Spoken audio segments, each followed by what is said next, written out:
We begin Unit 3 with a discussion of rhythm, tempo, and meter. People often confuse these ideas for each other, so I will hopefully simplify them for you. These are very important organizing elements of music, and the book goes into great detail about these concepts.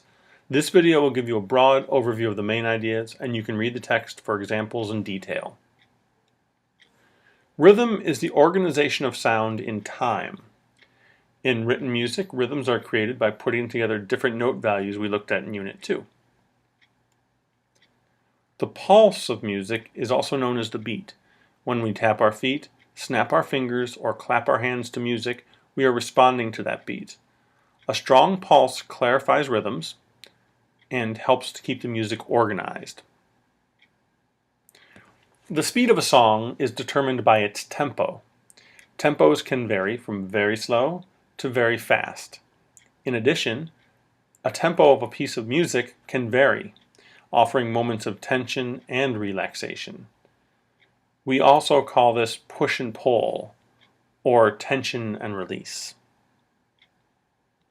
Here's a chart of tempo markings commonly found in music. Like most musical markings, they are written in Italian, as were the dynamic markings we studied in Unit 2. You will often find these markings in classical pieces, so it is helpful to acquaint yourself with them. The speed of a song does not always stay steady. The beat can slow down or speed up. Slowing of tempo is called ritardando. Speeding up is known as accelerando.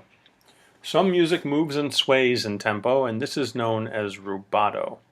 Rubato means robbed in Italian, and it refers to the idea of stealing time from one beat to make another longer.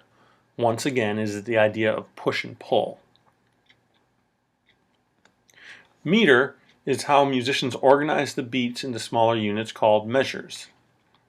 A single piece of music can have a few measures or hundreds of measures, depending on the length of the work.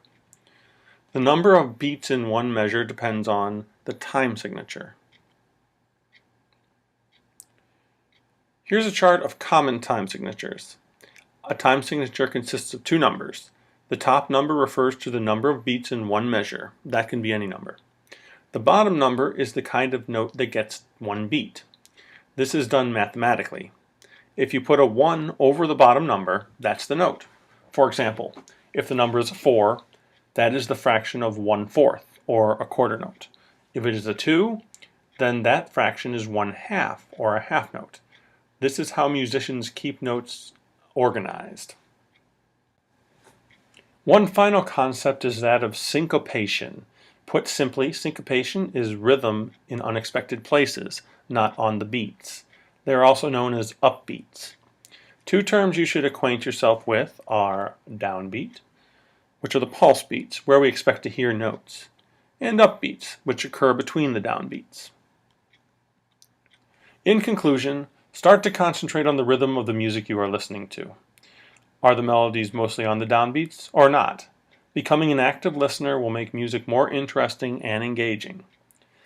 As an example of music with rhythmic variety, here is Ain't It Fun by Paramore. Tap the beat in your foot and listen for the vocal rhythm. There's a great variety of rhythm in this song. Enjoy!